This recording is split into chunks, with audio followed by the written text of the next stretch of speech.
Hello दोस्तों, आज की इस वीडियो में हम त्रैमासिक परीक्षा पेपर कक्षा 11 विषय गणित अध्याय 1 समुच्चय सेट्स के यहाँ पर हम कुछ महत्वपूर्ण ऑब्जेक्ट टाइप क्वेश्चन समझने वाले हैं। तो यहाँ पर जो त्रैमासिक परीक्षा पेपर कक्षा 11 जो गणित विषय का पेपर है आपका 17 अक्टूबर 2022 को आपका गणित का पेपर है। तो यहाँ पर हम इस वीडियो में अध्याय 1 के कुछ महत्वपूर्ण ऑब्जेक्ट टाइप क्वेश्चन समझने वाले हैं। तो वीडियो के साथ अंत तक बने रहिए।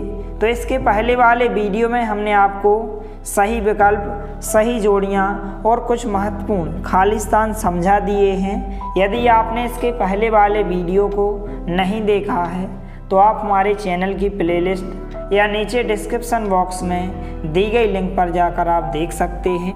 यहाँ पर हम इस वीडियो में एक शब्द या एक वाक्य में उत्तर और सत्य असत्य समझने वाले हैं। तो आपको ध्यानपूर्वक अच्छे से समझना है।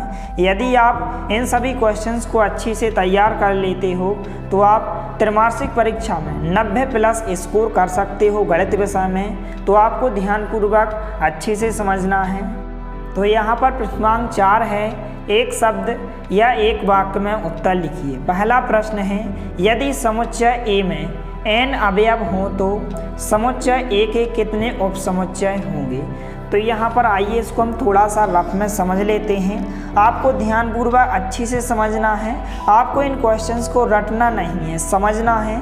यदि आप समझ लेते हो तो यदि यह क्वेश्चन त्रैमासिक परीक्षा में पूछे जाएंगे तो आप आसानी से सॉल्व कर सकते हैं। तो यहाँ पर आपको ध्यान रखना है कि किसी समुच्चय के जो उपसमुच्चयों की संख्या होती है यहाँ पर 2 पर n की पावर होती है। आपको अच्छे से ध्यान रखना है।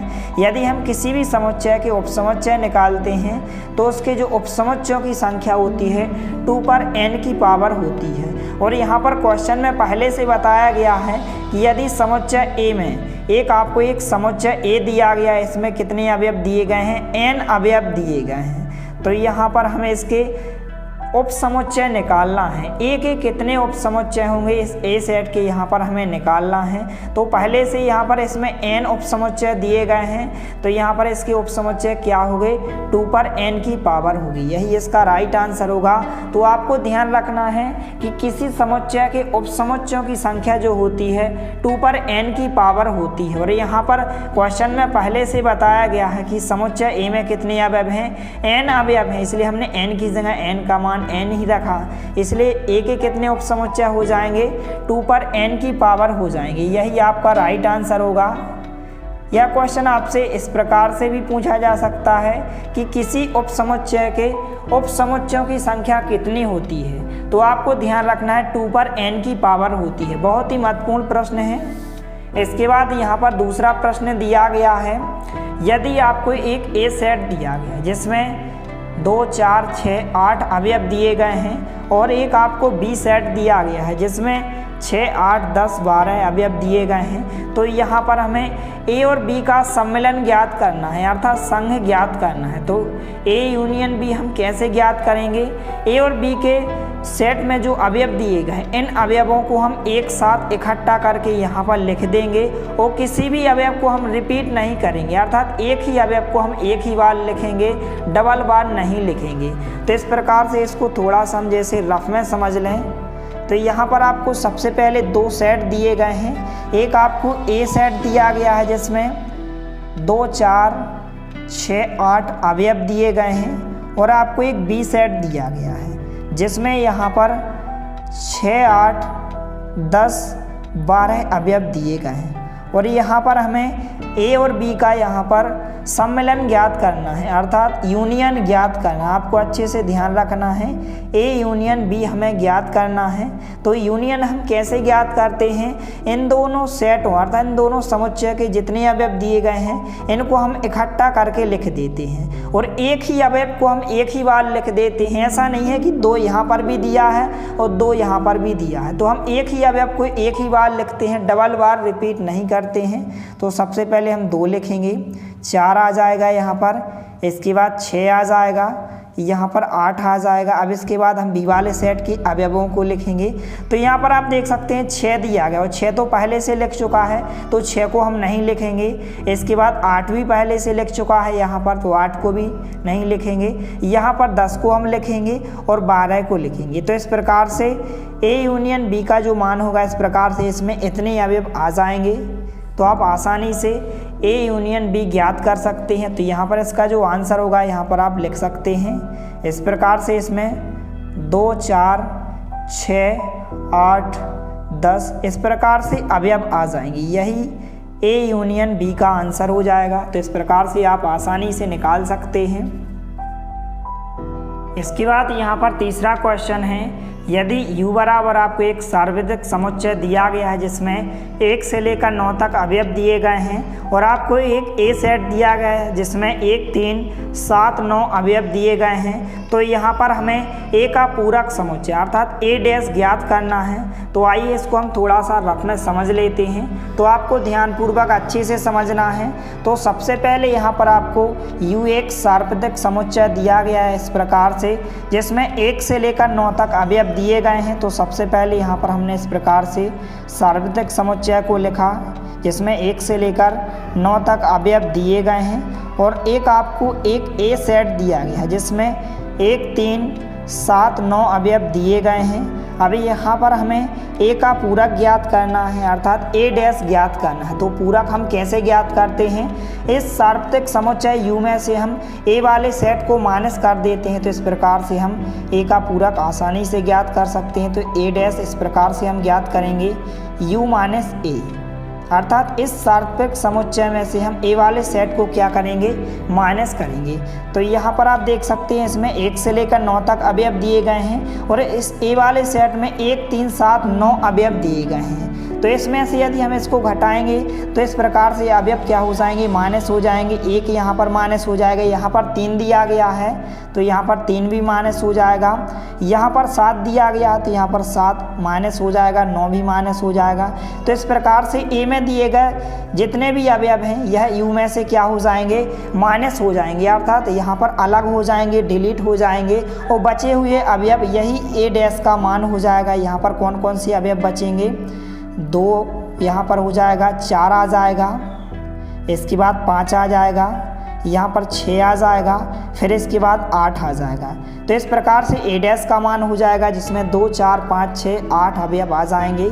तो आपको ध्यान रखना है जब भी आप किसी भी सेट का यदि पूरक ज्ञात करें तो आप इस सार्वत्रिक समुच्चय में से ए वाले सेट को क्या कर दें, माइनस कर दें। तो इस प्रकार से यहाँ पर बचे हुए अवयव ए डैश का मान हो जाएगा जिसमें, तो यहाँ पर आप लिख सकते हैं यहाँ पर जो आंसर होगा ए डैश का जो मान होगा अर्थात ए का जो पूरक होगा जिसमें 2, 4, 5, 6, 8 अवयव हो जाएंगे, यही आपका राइट आंसर हो जाएगा। 2, 4, 5, 6 और 8 अवयव, इस प्रकार से आंसर हो जाएगा। इसके बाद यहाँ पर नेक्स्ट क्वेश्चन दिया गया है। तो यहाँ पर चौथा क्वेश्चन दिया गया है, समुच्चय आपको एक दिया गया है x वर्ग प्लस x माइनस 2 बराबर 0 का हल समुच्चय रोस्टर रूप में लिखिए। इस प्रकार से आपको एक द्विघातीय बहुपद दिया गया है और यहाँ पर इसको हमें समुच्चय रोस्टर रूप में लिखना है। तो सबसे पहले यहाँ पर हम x के 2 गुणनखंड निकालेंगे और उसको हम रोस्टर रूप में लिखेंगे, अर्थात इस प्रकार से इस ब्रैकेट में लिखेंगे। तो इस प्रकार से हमारा आंसर हो जाएगा। तो सबसे पहले यहाँ पर हम इस द्विघात बहुपद के गुणनखंड ज्ञात कर लेते हैं गुणनखंड विधि से। तो यहाँ पर आपको एक द्विघात बहुपद दिया गया x वर्ग प्लस x माइनस 2 बराबर 0 दिया गया। तो हम इसको गुणनखंड विधि से इसके 2 गुणनखंड ज्ञात करेंगे क्योंकि यह एक क्या है, द्विघातीय बहुपद है। तो यहाँ पर पिछली क्लास में क्लास 10th में आपने द्विघात बहुपद के गुणनखंड निकालना सीखा होगा, बहुत ही यहाँ पर सरल विधि से हम सिखाएंगे। तो यहाँ पर सबसे पहले आपको लास्ट की संख्या का गुणा यहाँ पर x वर्ग के गुणांक के साथ करना है। तो यहाँ पर लास्ट में आपको 2 दिया गया है और x वर्ग का गुणांक यहाँ पर कोई भी संख्या नहीं है तो क्या माना जाता है, 1 माना जाता है। तो यहाँ पर 2 का गुणा हम 1 में करेंगे। अब 2 के गुणनखंड कौन कौन से हो जाएंगे, 2 एकम 2 होंगे या फिर 1 गुणित 2 हो सकते हैं, केवल यही गुणनखंड हो सकते हैं जो गुणा करने पर कितना आ जाए, 2 आ जाए। अब यहाँ पर हम बीच वाले पद को देखेंगे। बीच वाला पद यहाँ पर 1x दिया गया, केवल x दिया गया है। तो जोड़ने घटाने पर कितना होना चाहिए, बीच वाला पद डिसाइड करता है कितना होना चाहिए, 1x होना चाहिए। तो यहाँ पर आप देख सकते हैं यदि हम प्लस का 2x ले लें और माइनस का 1x ले लें तो जोड़ने घटाने पर कितने आ जाएंगे, 2x में से यदि हम 1x को माइनस कर दें तो कितना बचेगा, 1x ही बचेगा। तो इस प्रकार से बीच वाले पद की जगह हम इस प्रकार से 2x माइनस x लिख सकते हैं। तो x बार को हमने जाकिता लिखा, यहाँ पर 1x की जगह क्या आ जाएगा, प्लस के 2x आ जाएंगे और माइनस का 1x आ जाएगा। इसकी जगह हमने क्या लिखा है, इसको दो भागों में विभाजित करके लिखा 2x माइनस x, क्योंकि घटाने पर 1x ही बचेगा। यदि हम 2x में से 1x को घटाएंगे तो घटाने पर कितना बचेगा, प्लस का 1x बचेगा। तो इस प्रकार से हमने x की जगह 2x माइनस x लिखा, x बार को हमने जाकिता लिखा और -2 को हम जाकिता लिखेंगे और बराबर में हमने 0 को जाकिता लिखा। अब इसके बाद यहाँ पर हम दो पदों में से उभयनिष्ठ संख्या को कॉमन लेंगे, इन दो पदों में से और इन दो पदों में से। तो यहाँ से यदि हम x कॉमन ले लें, क्योंकि यहाँ पर x वर्ग है, यहाँ पर 2x है, तो यदि हम x को कॉमन ले लें तो यहाँ पर 1x बचेगा, प्लस चिन्ह आ जाएगा। यहाँ से x कॉमन आ चुका है तो अंदर क्या बचेगा, 2 बचेगा। अब इसके बाद यहाँ पर आप देख सकते हैं इन दो पदों में कोई भी संख्या उभयनिष्ठ नहीं है, केवल माइनस का चिन्ह उभयनिष्ठ है। और जब कोई भी संख्या उभयनिष्ठ नहीं होती है तो आपको ध्यान रखना है, एक उभयनिष्ठ माना जाता है, तो यहाँ पर माइनस चिन्ह उभयनिष्ठ आ जाएगा और 1 आ जाएगा। तो अंदर क्या बचेगा, प्लस का x हो जाएगा, क्योंकि माइनस चिन्ह तो हमने कॉमन ले लिया है, उभयनिष्ठ ले लिया है। तो यहाँ पर प्लस का x हो जाएगा और माइनस का 2, यहाँ पर माइनस चिन्ह कॉमन ले लिया तो प्लस का 2 हो जाएगा। बराबर में हम 0 को जाकिता लिखेंगे। अब इसके बाद यहाँ पर आप देख सकते हैं कि इसके दो गुणनखंड, यहाँ पर एक गुणनखंड क्या हो जाएगा, x प्लस 2 हो जाएगा, क्योंकि यहाँ पर x प्लस 2 दो जगह दिया गया। तो यदि हम इसको कॉमन ले लें तो यहाँ पर x प्लस 2 आ जाएगा। यहाँ पर दूसरा गुणनखंड क्या हो जाएगा, x माइनस 1 हो जाएगा और बराबर में हम 0 को जाकिता लिखेंगे। इसके बाद एक बार जब हम x प्लस 2 के बराबर 0 लेंगे तो यहाँ से x का मान आ जाएगा, और जब हम x माइनस 1 बराबर 0 लेंगे तो यहाँ से भी x का मान आ जाएगा। तो जब हम x प्लस 2 के बराबर 0 लेंगे तो यहाँ पर x का मान कितना हो जाएगा, यदि हम प्लस 2 का पक्षांतर इस तरफ कर दें तो x का मान यहाँ पर कितना हो जाएगा, -2 हो जाएगा। अब इसके बाद हम x माइनस 1 के बराबर 0 लेंगे तो यदि हम -1 का पक्षांतर इस तरफ कर दें तो x का मान कितना हो जाएगा, +1 हो जाएगा। तो इस प्रकार से यहाँ पर x के दो मान हो जाएंगे, एक x का मान -2 होगा और दूसरा मान x का मान कितना होगा, 1 होगा। इन्हीं को यदि हम इस ब्रैकेट में लिख दें तो इस प्रकार से यह रोस्टर रूप में लिख जाएंगे, x का मान -2 हो जाएगा, कॉमा और दूसरा मान x का 1 हो जाएगा। तो इस प्रकार से यही आपका राइट आंसर होगा। तो यहाँ पर इस समुच्चय का जो रोस्टर रूप होगा, यहाँ पर इसका राइट आंसर होगा इस प्रकार से, यहाँ पर ब्रैकेट में -2 आ जाएगा और 1 आ जाएगा, यही आपका राइट आंसर होगा। तो इस प्रकार से आप आसानी से किसी भी समुच्चय को रोस्टर रूप में आप लिख सकते हैं। इसके बाद यहाँ पर 5वां क्वेश्चन है, यदि a बराबर एक सेट दिया गया जिसमें इस प्रकार से अवयव दिए गए हैं और एक b सेट दिया गया है जिसमें इस प्रकार से अवयव दिए गए हैं, तो यहाँ पर हमें a इंटरसेक्शन b का मान ज्ञात करना है। तो हम इंटरसेक्शन कैसे ज्ञात करते हैं, सर्वनिष्ठ हम कैसे ज्ञात करते हैं, तो दोनों सेट के जो आपको अवयव दिए गए हैं इनमें आपको उभयनिष्ठ अवयव को चेक करना है जो दोनों में हो। तो इस प्रकार से आप a इंटरसेक्शन b का मान ज्ञात कर सकते हैं। तो आइए इसको थोड़ा सा रफ में समझ लेते हैं। तो यहाँ पर हमें a इंटरसेक्शन b का मान ज्ञात करना है, अर्थात उभयनिष्ठ अवयव को चेक करना है जो दोनों में हो। तो यहाँ पर आप देख सकते हैं b है लेकिन यहाँ पर b नहीं है, यहाँ पर h है लेकिन यहाँ पर h नहीं है, यहाँ पर o है, यहाँ पर भी o है। तो इस प्रकार से पहला अवयव यहाँ पर o हो जाएगा। इसके बाद यहाँ पर p है लेकिन यहाँ पर p नहीं है, यहाँ पर a है और यहाँ पर भी a है। तो इस प्रकार से उभयनिष्ठ अवयव a हो जाएगा। इसके बाद यहाँ पर l है और यहाँ पर भी l है। तो इस प्रकार से केवल 3 ही अवयव ऐसे हैं जो दोनों सेट में दिए गए, जो दोनों समुच्चय में दिए गए हैं। तो इस प्रकार से a इंटरसेक्शन b का मान क्या हो जाएगा, इस प्रकार से OAL अवयव आ जाएंगे। यही आपका राइट आंसर हो जाएगा। इसमें कौन कौन से अवयव आ जाएंगे, O, A और L। केवल 3 ही अवयव ऐसे हैं जो दोनों समुच्चय में दिए गए हैं। तो इस प्रकार से आपका ये राइट आंसर हो जाएगा। इसके बाद यहाँ पर नेक्स्ट क्वेश्चन दिया गया है, एन ए यूनियन बी का मान यहाँ पर 18 दिया गया है, एन ए का मान यहाँ पर 8 दिया गया है, एन बी बराबर यहाँ पर 15 दिया गया है। तब हमें एन ए इंटरसेक्शन बी का मान ज्ञात करना है।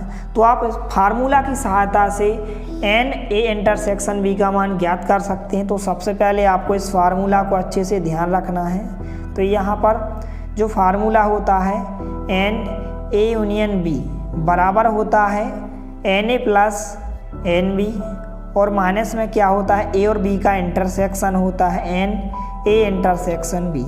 तो यहाँ पर हम इनके मान रखेंगे इस फार्मूला में। तो इस फार्मूला को आपको अच्छे से ध्यान रखना है। इस फार्मूला की सहायता से आप किसी का भी मान ज्ञात कर सकते हैं। यदि आपको इसका मान ज्ञात करना हो तो आप इसका मान ज्ञात कर सकते हैं। यदि आपको कोई भी 3 मान दिए जाएं तो आप चौथा मान आसानी से ज्ञात कर सकते हैं।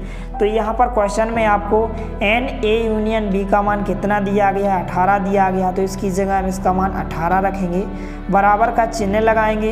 एन ए की जगह एन ए का मान कितना दिया गया है, 8 दिया गया है। तो यहाँ पर हमने 8 लिखा, प्लस का चिन्ह लगाएंगे। एन बी की जगह एन बी का मान कितना दिया गया, 15 दिया गया है, माइनस का चिन्ह जाकिता लगाएंगे। और एन ए इंटरसेक्शन बी का मान हमें ज्ञात करना है। तो इसको हम जाकिता लिखेंगे एन ए इंटरसेक्शन बी। अब इसके बाद 18 को हमने जाकिता लिखा, बराबर का चिन्ह लगाएंगे। यहाँ पर प्लस के 8 हैं और प्लस के 15 हैं, जोड़ने पर कितने हो जाएंगे, 15 और 8 यहाँ पर कितने हो जाएंगे, 23 हो जाएंगे। और माइनस के एन ए इंटरसेक्शन बी को हमने जाकिता लिखा क्योंकि हमें इसका मान ज्ञात करना है। अब इसके बाद यहाँ पर आप देख सकते हैं, यदि हम एन ए इंटरसेक्शन बी का पक्षांतर इस तरफ कर दें तो जो माइनस का एन ए इंटरसेक्शन बी है इस तरफ आएगा तो प्लस का हो जाएगा। तो यदि हम इसका पक्षांतर इस तरफ कर दें तो n A intersection B plus का हो जाएगा, बराबर में यहाँ पर 23 आ जाएगा। और यदि हम प्लस के 18 का पक्षांतर इस तरफ कर दें तो जो प्लस का 18 है इस तरफ आएगा तो माइनस का 18 हो जाएगा। अब इसके बाद एन ए इंटरसेक्शन बी को हम जाकिता लिखेंगे। 23 में से यदि हम 18 को घटाएं तो कितने बचेंगे, 5 बचेंगे। यही आपका राइट आंसर हो जाएगा। तो इस प्रकार से एन ए इंटरसेक्शन बी का जो मान हो जाएगा कितना हो जाएगा, 5 हो जाएगा। तो इस प्रकार से इस फार्मूला की सहायता से आप इस प्रकार से आसानी से मान ज्ञात कर सकते हैं। तो यहाँ पर जो आंसर हो जाएगा, यहाँ पर एन ए इंटरसेक्शन बी का जो मान होगा कितना हो जाएगा, 5 हो जाएगा। इस प्रकार से आप आसानी से ज्ञात कर सकते हैं। इसके बाद यहाँ पर नेक्स्ट क्वेश्चन दिया गया है 7वां क्वेश्चन। यदि ए बराबर एक सेट दिया गया है जिसमें इस प्रकार से अवयव दिए गए हैं और एक बी सेट दिया गया है जिसमें इस प्रकार से अवयव दिए गए हैं, तो यहाँ पर हमें ए माइनस बी ज्ञात करना है। तो आइए इसको हम रफ में समझ लेते हैं। तो यहाँ पर हमें ए में से बी वाले सेट को माइनस करना है। तो सबसे पहले यहाँ पर हमने ए माइनस बी लिखा। अब इसके बाद ए की जगह ए सेट को हम लिखेंगे। ए सेट में B H O P A L इस प्रकार से अवयव दिए गए हैं, माइनस का चिन्ह लगाएंगे। इस बी वाले सेट को लिखेंगे। तो बी सेट में यहाँ पर G W A L I O R अवयव दिए गए हैं। तो आपको ध्यान रखना है, जब भी आप इस प्रकार से माइनस ज्ञात करते हैं तो इस बी वाले सेट में जितने अवयव दिए गए हैं इन अवयवों को हम इसमें से माइनस कर देते हैं, अर्थात वही के वही अवयव यदि इसमें दिए गए हैं तो वह अवयव क्या हो जाते हैं, कैंसिल हो जाते हैं, माइनस हो जाते हैं। जैसे यहाँ पर बी है लेकिन यहाँ पर बी नहीं है तो बी को हम माइनस नहीं करेंगे। यहाँ पर एच है लेकिन यहाँ पर एच नहीं है तो एच को भी हम माइनस नहीं करेंगे। यहाँ पर ओ है और यहाँ पर भी ओ है तो ओ से ओ क्या हो जाएगा, माइनस हो जाएगा, अर्थात इसमें से क्या हो जाएगा, हट जाएगा। यहाँ पर पी है लेकिन यहाँ पर पी नहीं है, यहाँ पर ए है और यहाँ पर ए है तो यहाँ पर ए भी हट जाएगा।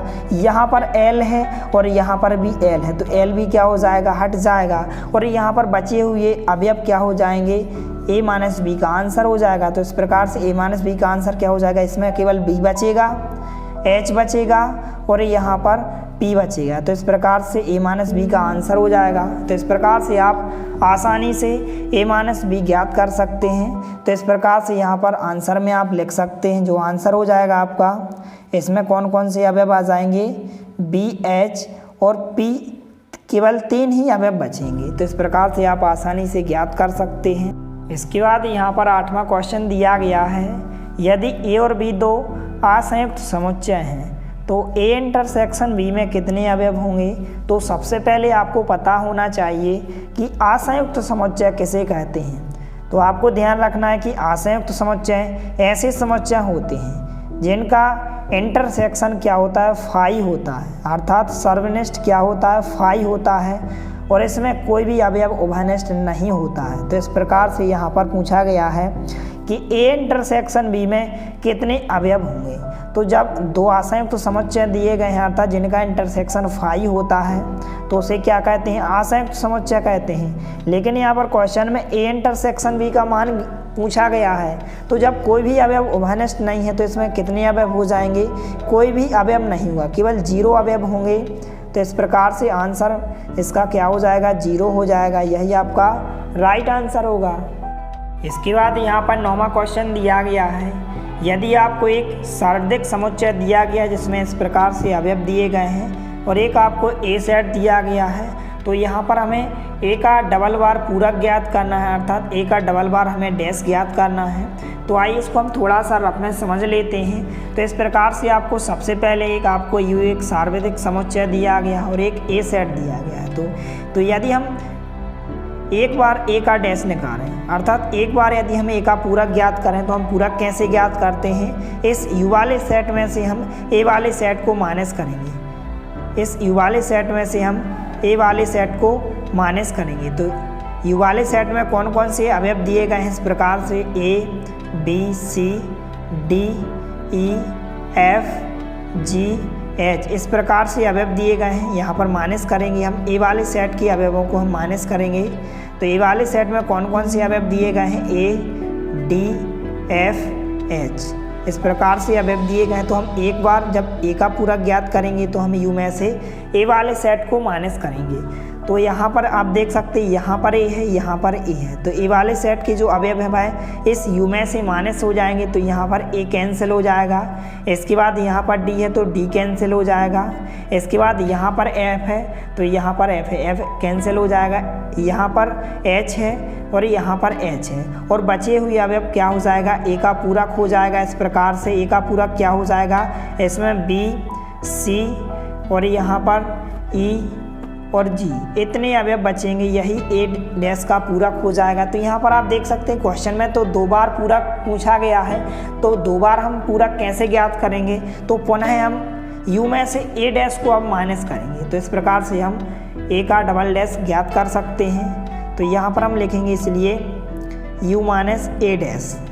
अब यू में से हम ए डैश के अवयवों को माइनस करेंगे। तो यू वाला सेट दिया गया जिसमें ए से लेकर एस तक अवयव दिए गए हैं, A B C D E F G H, इस प्रकार से अवयव दिए गए हैं। इसमें से हम माइनस करेंगे ए डैश को, क्योंकि यहाँ पर हमें ए का डबल बार पूरक ज्ञात करना है। तो जब हम एक बार ज्ञात करते हैं तो यू में से हमने ए वाले सेट को माइनस किया, तो इस प्रकार से ए का एक बार डैश हो जाएगा। और जब हम डबल बार डैश ज्ञात करेंगे तो हम यू में से इस ए वाले डैश को माइनस करेंगे। तो ए डैश में कौन कौन से अवयव दिए गए हैं, बी सी ई और जी इतने अवयव दिए गए हैं। तो इन अवयवों को हम इस वाले सेट में से माइनस करेंगे। तो यहाँ पर बी है, यहाँ पर बी है तो बी माइनस हो जाएगा। सी यहाँ पर है, सी यहाँ पर माइनस हो जाएगा। यहाँ पर ई है, यहाँ पर ये ई माइनस हो जाएगा। यहाँ पर जी है और यहाँ पर जी है, और बचे हुए अवयव यही ए डैश का डबल बार डैश हो जाएगा, अर्थात ए का पूरक हो जाएगा, 2 बार पूरक हो जाएगा। तो यहाँ पर बचे हुए अवयव क्या हो जाएंगे, ए हो जाएगा, डी हो जाएगा और यहाँ पर एफ हो जाएगा और एच हो जाएगा। तो इस प्रकार से ए डैश का यदि हम डबल बार डैश ज्ञात करें, और यहाँ पर आप देख सकते हैं यही इसके ए सेट के बराबर दिया गया, ए सेट में वही के वही अवयव दिए गए हैं, तो इसको हम ए के बराबर लिख सकते हैं। तो ए सेट में अवयव सेम अवयव दिए गए हैं, तो इस प्रकार से इसका आंसर क्या हो जाएगा, ए डैश का यदि हम डबल बार डैश ज्ञात करें तो यहाँ पर इसका जो राइट आंसर होगा इसमें कौन कौन से अवयव हो जाएंगे, ए डी एफ एच अवयव हो जाएंगे, ए डी एफ एच अवयव हो जाएंगे। तो इस प्रकार से यहाँ पर ए डैश का डबल बार डैश हो जाएगा यहाँ पर, अर्थात ए का यदि हम डबल बार पूरक ज्ञात करें तो इस प्रकार से ए डी एफ एच यहाँ पर इसमें अवयव आ जाएंगे। या फिर आप डायरेक्टली भी ध्यान रख सकते हैं कि यदि ए का हम डबल बार डैश ज्ञात करते हैं अर्थात डबल बार पूरक ज्ञात करते हैं तो वह ए सेट के बराबर होता है, अर्थात ए सेट में यहाँ पर आप देख सकते हैं ए डी एफ एच अवयव दिए गए हैं। तो इस प्रकार से आंसर हो जाएगा इसके बाद यहाँ पर 5वां क्वेश्चन दिया गया है, सत्य असत्य लिखिए। पहला क्वेश्चन है, यदि ए बराबर आपको एक सेट दिया गया जिसमें ए बी अवयव दिए गए हैं और एक आपको बी सेट दिया गया जिसमें ए बी सी अवयव दिए गए हैं, तो यहाँ पर आपको बताना है कि ए सबसेट बी होगा या नहीं। तो ए सबसेट बी कब होता है, ए में कम अवयव होना चाहिए, तो यहाँ पर आप देख सकते हैं ए में कम अवयव हैं, और बी वाले सेट में ज़्यादा अवयव होना चाहिए, और ए सेट का प्रत्येक अवयव बी में होना चाहिए। यहाँ पर आप देख सकते हैं कि ए सेट का प्रत्येक अवयव बी में दिया गया है। यहाँ पर ए है, यहाँ पर ए है, यहाँ पर बी है और यहाँ पर बी है। तो इस प्रकार से यह कथन आपका क्या हो जाएगा, सत्य हो जाएगा। तो यहाँ पर इसका जो राइट आंसर होगा, यह कथन कैसा हो जाएगा, सत्य हो जाएगा। इसके बाद यहाँ पर दूसरा क्वेश्चन दिया गया है, इस प्रकार से यहाँ पर आपको एक ब्रैकेट में फाई दिया गया है और पूछा गया है क्या यह एक रिक्त समुच्चय है। तो यहाँ पर आप देख सकते हैं फाई को कभी भी हम ऐसा नहीं लिखते हैं, रिक्त समुच्चय को हम ऐसा नहीं लिखते हैं। रिक्त समुच्चय को हम इस प्रकार से, या फिर हम खाली ब्रैकेट के द्वारा प्रदर्शित करते हैं, या फिर हम फाई को बाहर लिखते हैं, इस प्रकार से लिखते हैं, और ऐसा कभी नहीं लिखते हैं, इस प्रकार से हम नहीं लिखते हैं। इसलिए यह कथन आपका क्या हो जाएगा, असत्य हो जाएगा। बहुत ही महत्वपूर्ण प्रश्न है यह क्वेश्चन, आपसे त्रैमासिक परीक्षा में 100% पूछा जाएगा। आपसे इस प्रकार से पूछा जाएगा कि आपको इस प्रकार से दिया जाए और पूछा जाए क्या यह एक रिक्त समुच्चय है, और आपसे सत्य असत्य में पूछा जाएगा। तो यह कथन आपका क्या हो जाएगा, असत्य हो जाएगा, क्योंकि कभी भी हम फाई को इस प्रकार से ब्रैकेट के अंदर नहीं लिखते हैं। फाई को जो एक रिक्त समुच्चय होता है उसको हम इस प्रकार से प्रदर्शित करते हैं, खाली ब्रैकेट के द्वारा या फिर फाई के द्वारा प्रदर्शित करते हैं। इसलिए यह कथन आपका क्या हो जाएगा, असत्य हो जाएगा।